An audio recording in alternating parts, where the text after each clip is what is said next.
learners, I welcome you all to the last segment of 10th lecture. So in this segment we will be looking at the content of International Minimum Standard of Treatment. So I ended my last segment by saying that now the debate is no more whether national treatment has to be given or whether international minimum standard of treatment has to be given. There was the balance always existed in favor of international minimum standard of treatment, so that was preferred, and therefore what is actually the content of international minimum standard of treatment, that became a highly contested issue. So if we look at how do we derive or decide on what is actually the content of international minimum standard of treatment, maybe we will look at customary international law, general principles of law and other writings on international law. But the problem is, whatever existed, whatever law that existed with regard to protection of foreign investor, that was all by the capital exporting countries. All the principles that were developed by the capital exporting countries to protect foreign investors, that was the only thing that was existing. So if we look at the content of international minimum standard of treatment and then we look at international law to look at the question of what is actually the content, then we will probably be drawn to the principles which were actually sort of asserted by the capital exporting countries. Look at Hugo Grotius. Even some of his writings that he had written were during his position as a legal advisor for Dutch East India Company. So even his writings will also support giving protection to foreign investors, right? So eventually the law that had developed, the legal principles that had developed for the protection of foreign investment through the assertion by capital exporting countries, especially the European countries, those are the only laws that exist now. Right, the European laws. Even when the United States, it became a capital exporting country and then it started concluding FCN treaties with other countries. So FCN treaties were primarily aimed at protecting the trade interest, right? But it also contained some provisions with regard to investment as well. So investors' interests were also protected through FCN treaties.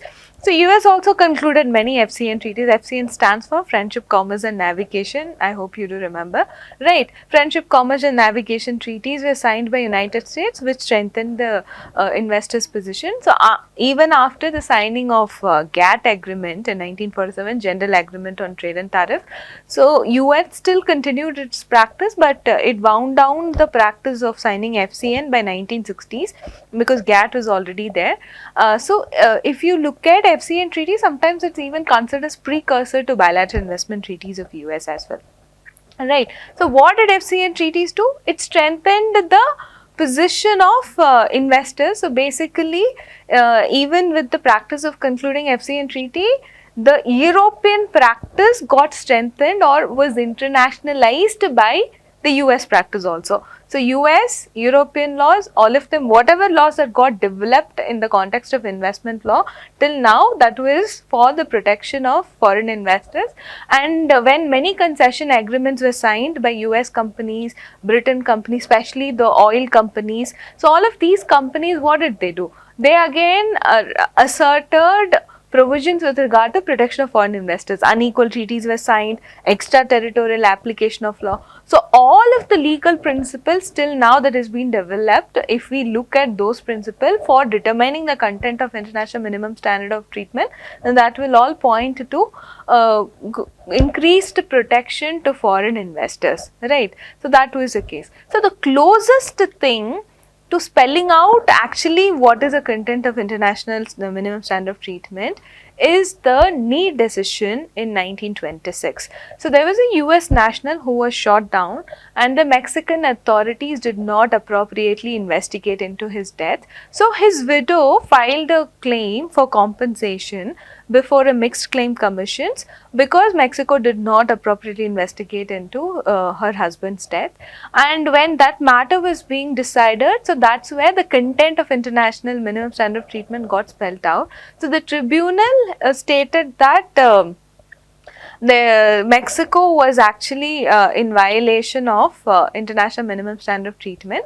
So then it went ahead to spell out why Mexico was in violation. So the commission, the Mixed Claims Commission, held that the host state to be liable for a violation of minimum standard of treatment, and the treatment of an alien in order to constitute an international delinquency should amount to an outrage, to bad faith, to willful neglect of duty, or to an insufficiency of governmental action so far short of international standards that every reasonable and impartial man would readily recognize its insufficiency.